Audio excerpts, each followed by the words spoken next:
देखिए आर्टिकल 52 में क्या कहा गया, राष्ट्रपति का एक पद होगा। आर्टिकल 53 में क्या कहा गया, राष्ट्रपति औपचारिक प्रधान यानी नाम मात्र प्रधान होगा। अच्छा, नाम मात्र प्रधान होगा तो वास्तविक प्रधान को होगा कौन होगा, प्रधानमंत्री होगा।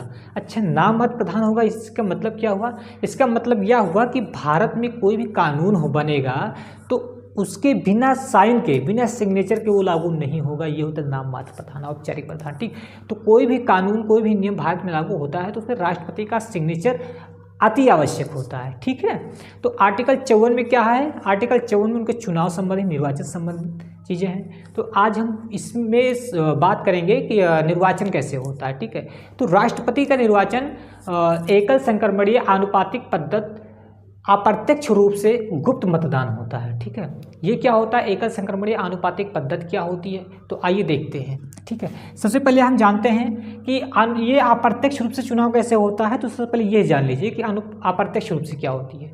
तो अप्रत्यक्ष रूप से चुनाव इस तरह होता है कि जिसे जनता द्वारा प्रत्यक्ष रूप से, यानी जनता राष्ट्रपति को नहीं चुनती है, जबकि जनता के द्वारा जो MP MLA यानी सांसद और विधायक चुने जाते हैं वो जाकर के राष्ट्रपति को चुनते हैं। ये होता अप्रत्यक्ष रूप से चुनाव। जैसे हम लोग किसको चुनते हैं, हम लोग तो अपने विधानसभा में विधायक को चुनते हैं, लेकिन संसद में सांसद को चुनते हैं। तो वही विधायक और सांसद जो होते हैं वो जाकर के राष्ट्रपति को चुनते हैं।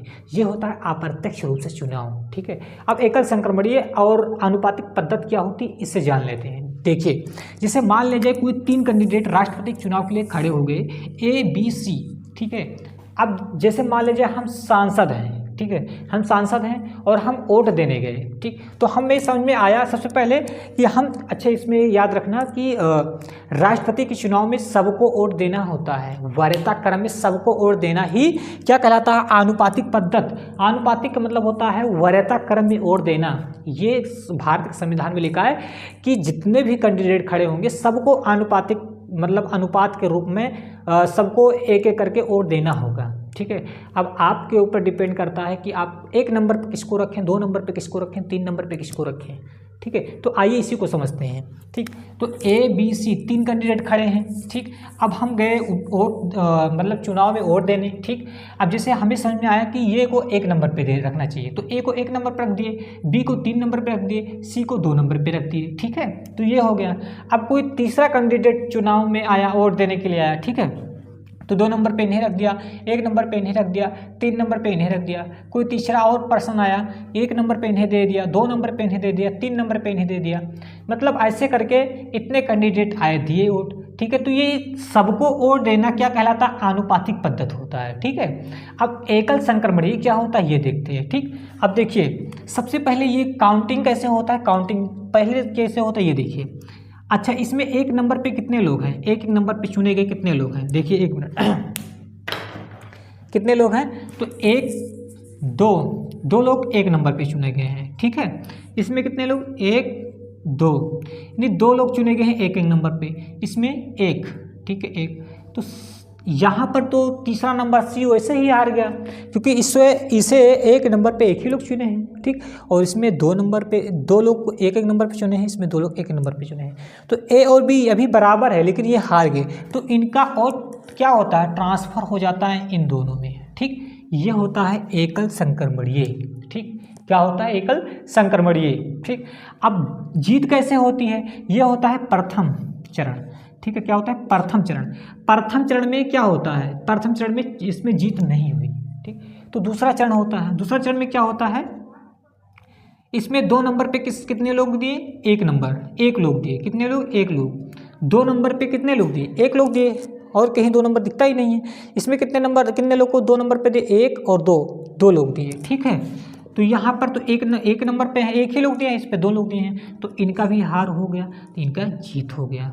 ये होता है चुनाव, ऐसे चुनाव होती है राष्ट्रपति के चुनाव में। ठीक है, अब देखिए प्रथम चरण आज तक केवल एक ही बार बीबी गिरी जब चुनाव लड़े थे तो दूसरे चरण में जीते थे।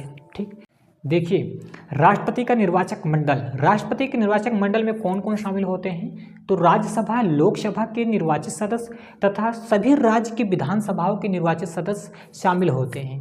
ध्यान रखना, दिल्ली तथा पांडिचेरी को पहले शामिल नहीं किया गया था। इन्हें कब शामिल किया गया?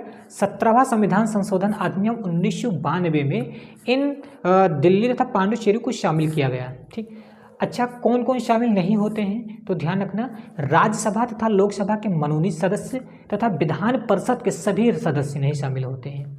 लोकसभा में कौन मनोनीत होता था?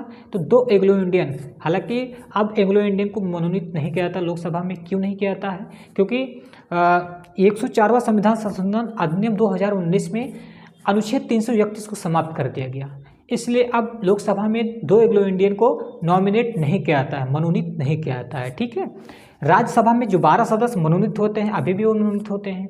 कहाँ कहाँ से मनोनीत, कुछ क्षेत्र से मनोनीत होते हैं? तो कला, विज्ञान, साहित्य, समाज सेवा, इन 4 क्षेत्रों से 12 सदस्यों को मनोनीत किया जाता है राष्ट्रपति के द्वारा। ये भी राष्ट्रपति के निर्वाचक मंडल में शामिल नहीं होते हैं। विधान परिषद की अगर बात करें तो विधान परिषद केवल 6 राज्यों में है, इसलिए वो भारत के जो राष्ट्रपति के निर्वाचक मंडल है उसमें भी शामिल नहीं होते हैं।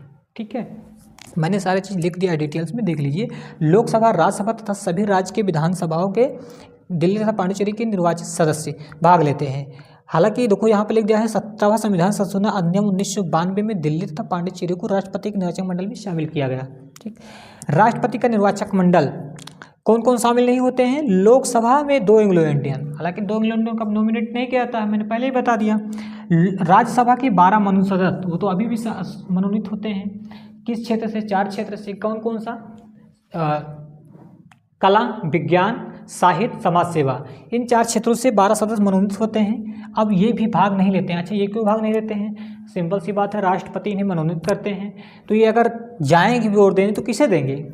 जो राष्ट्रपति होगा भाई उसी को देंगे, क्योंकि उसी के थ्रू ये नॉमिनेट होकर के आए हैं, इसलिए इन्हें भी नियुक्त उसमें शामिल नहीं किया गया है। ठीक है, विधान परिषद हमने पहले ही बता दिया, विधान परिषद सभी राज्य में है नहीं, सिर्फ 6 राज्य में है। ठीक है, तो ये इतने लोग शामिल नहीं होते हैं। एक इम्पॉर्टेंट नोट कर लेना कि अगर किसी राज्य के मुख्यमंत्री यदि विधान परिषद के सदस्य हैं तो वो भी राष्ट्रपति के निर्वाचक मंडल में शामिल नहीं होंगे, अर्थात राष्ट्रपति के चुनाव में वोट डालने के योग्य नहीं होंगे। ठीक है, बाकी इसकी शॉर्ट ले लीजिए, फिर आगे हम बताते हैं। राष्ट्रपति के चुनाव में वोट की काउंटिंग कैसे होती है? एक एमएलए की वोट की वैल्यू क्या होती है? एक एमपी की वोट की वैल्यू क्या होती है? टोटल एमएलए एमपी की वोट की वैल्यू क्या होती है? आइए देखते हैं। ठीक है, सबसे पहले हम राज्य विधानमंडल की अगर बात करेंगे, ठीक है, तो राज्य विधानमंडल में 2 भाग होते हैं। पहला होता है विधानसभा, दूसरा होता है विधान परिषद। विधान परिषद के जो सदस्य होते हैं वो राष्ट्रपति के चुनाव में वोटिंग करने नहीं जाते हैं। ठीक है, वो वोटिंग करने के योग्य नहीं होते हैं। क्यों? क्योंकि पूरे भारत में सिर्फ 6 ही राज्य में विधान परिषद है, बाकी अदर राज्य में नहीं है, इसलिए ये वोट डालने नहीं जाते हैं। ठीक है, वहीं विधानसभा की बात करें तो पूरे भारत में टोटल विधायकों की संख्या है 4033 है। ठीक, अगर एक विधायक यानी एक एमएलए की वोट की वैल्यू पता करनी हो तो एक एमएलए की वोट की वैल्यू पता करने के लिए राज्य की जनसंख्या, यानी जिस एमएलए जिस राज्य का उस राज्य की जनसंख्या बटा उस राज्य के एमएलए, ठीक है, उस राज्य का टोटल एमएलए गुणे 1/1000 कर देना है, तो एक एमएलए की वोट की वैल्यू पता चल जाएगी। ठीक है, फॉर एग्जाम्पल के लिए हम यूपी की लेते हैं तो यूपी के एक एमएलए की वोट की वैल्यू 208 होती है। कितना होती है? 208 होती है। ठीक है, और टोटल एमएलए कितने हैं उत्तर प्रदेश में? 403 है। तो एक एमएलए की वोट की वैल्यू को अगर 403 एमएलए वोट की वैल्यू को मल्टीप्लाई कर देंगे, ठीक है, तो कितना हो जाएगा? 83,824। यानी उत्तर प्रदेश से जितने एमएलए हैं उनकी वोटों की संख्या कितनी है? 83,824। यानी राष्ट्रपति के चुनाव में उत्तर प्रदेश से 83,824 वोट जाते हैं। ठीक, वहीं सिक्किम की बात करें तो सिक्किम में एक एमएलए की वोट की वैल्यू 7 होती है, और जबकि कितने एमएलए वहाँ पर हैं? 32 हैं, यानी 32 विधायक वहाँ पर हैं। तो 32 को 7 से मल्टीप्लाई करेंगे 224 आएगा। यानी कि सिक्किम से 224 वोट आते हैं राष्ट्रपति के इलेक्शन में। ठीक है, सबसे महत्वपूर्ण बात याद रखना कि पूरे भारत में उत्तर प्रदेश से ही सबसे ज़्यादा, यानी एक एमएलए की वोट की वैल्यू सबसे ज़्यादा होती है पूरे भारत में, ठीक है, किसका? उत्तर प्रदेश का, ठीक। और वही सबसे कम अगर की बात करें तो सिक्किम के एमएलए की सबसे कम वैल्यू होती है। सिक्किम की जो एमएलए होते हैं उनकी वोट की वैल्यू सबसे कम होती है पूरे भारत में, ठीक है। कितनी होती है? 7 होती है, ठीक। अगर टोटल एमएलए की बात करें, पूरे भारत में टोटल एमएलए की वोट की वैल्यू की बात करें तो 5,43,231 होते हैं, ठीक है। यह हुआ विधानमंडल यानी राज्य के विधानमंडल की बात। अब केंद्र की अगर बात करें, संसद की, तो केंद्र की संसद की अगर बात करें तो संसद में टोटल सांसदों की संख्या 776 है जो इलेक्शन में वोट डालने जाते हैं, ठीक। लोकसभा से 543, राज्यसभा से 233, 12 लोग राज्यसभा से जो मनोनीत होते हैं वो वोट के लिए नहीं जाते हैं, ठीक है, कारण मैंने बता दिया है। 2 एग्लो इंडियन, पहले क्या था, 2 एग्लो इंडियन नॉमिनेट होते थे अर्थात मनोनीत होते थे, तो वो भी नहीं जाते थे, लेकिन हालांकि अब तो नहीं होते हैं, ठीक।